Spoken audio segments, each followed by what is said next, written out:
Chapter 1, Before Breakfast. "Where's Papa going with that axe?" said Fern to her mother as they were setting the table for breakfast. "Out to the hog house," replied Mrs. Arabelle. "Some pigs were born last night." "I don't see why he needs an axe," continued Fern, who was only 8. "Well," said her mother, "one of the pigs is a runt. It's very small and weak, and it will never amount to anything. So your father has decided to do away with it." "Do away with it?" shrieked Fern. "You mean kill it? Just because it's smaller than the others?" Mrs. Arabelle put a pitcher of cream on the table. "Don't yell, Fern," she said. "Your father is right. The pig will probably die anyway." Fern pushed a chair out of the way and ran outdoors. The grass was wet and the earth smelled of springtime. Fern's sneakers were sopping by the time she caught up with her father. "Please don't kill it," she sobbed. "It's unfair." Mr. Arabelle stopped walking. "Fern," he said gently, "you will have to learn to control yourself." "Control myself?" yelled Fern. "This is a matter of life and death, and you talk about controlling myself?" Tears ran down her cheeks, and she took hold of the axe and tried to pull it out of her father's hand. "Fern," said Mr. Arabelle, "I know more about raising a litter of pigs than you do. A weakling makes trouble. Now run along." "But it's unfair," cried Fern.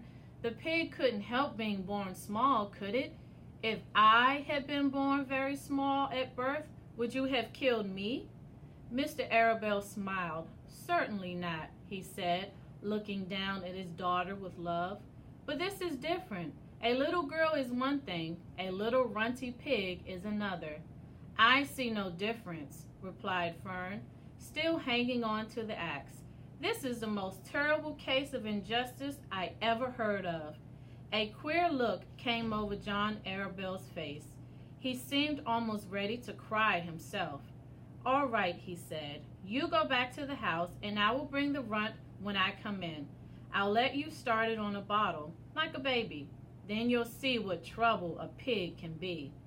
When Mr. Arabelle returned to the house half an hour later, he carried a carton under his arm. Fern was upstairs changing her sneakers. The kitchen table was set for breakfast, and the room smelled of coffee, bacon, damp plaster, and wood smoke from the stove.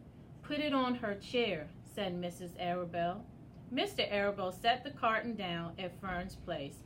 Then he walked to the sink and washed his hands and dried them on the roller towel. Fern came slowly down the stairs. Her eyes were red from crying. As she approached her chair, the carton wobbled and there was a scratching noise. Fern looked at her father, then she lifted the lid of the carton. There, inside, looking up at her, was the newborn pig. It was a white one. The morning light shone through its ears, turning them pink. "He's yours," said Mr. Arabelle, "saved from an untimely death, and may the good Lord forgive me for this foolishness." Fern couldn't take her eyes off the tiny pig. "Oh," she whispered, "oh, look at him. He's absolutely perfect." She closed the carton carefully. First she kissed her father, and then she kissed her mother. Then she opened the lid again, lifted the pig out, and held it against her cheek. At this moment her brother Avery came into the room. Avery was 10. He was heavily armed, an air rifle in one hand, a wooden dagger in the other. "What's that?" he demanded. "What's Fern got?" "She's got a guest for breakfast," said Mrs. Arabelle. "Wash your hands and face, Avery." "Let's see it," said Avery, setting his gun down. "You call that miserable thing a pig? That's a fine specimen of a pig. It's no bigger than a white rat." "Wash up and eat your breakfast, Avery," said his mother. "The school bus will be along in half an hour." "Can I have a pig too, Pop?" asked Avery. "No, I only distribute pigs to early risers," said Mrs. Arabelle. Fern was up at daylight, trying to rid the world of injustice. As a result, she now has a pig. A small one to be sure, but nevertheless a pig. It just shows that what can happen if a person gets out of bed promptly. Let's eat. But Fern couldn't eat until her pig had a drink of milk. Mrs. Arabelle found a baby's nursing bottle.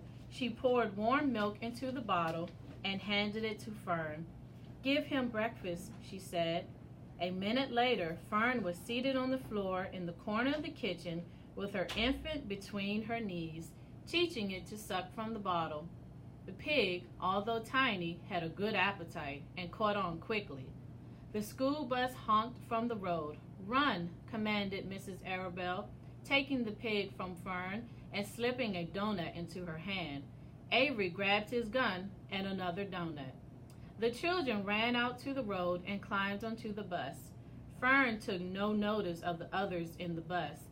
She just sat and stared out the window, thinking what a blissful world it was and how lucky she was to have an entire charge of a pig.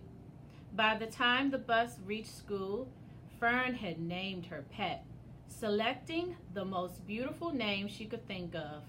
"Its name is Wilbur," she whispered to herself. She was still thinking about the pig when the teacher said, "Fern, what is the capital of Pennsylvania?" "Wilbur," replied Fern dreamily. The pupils giggled. Fern blushed.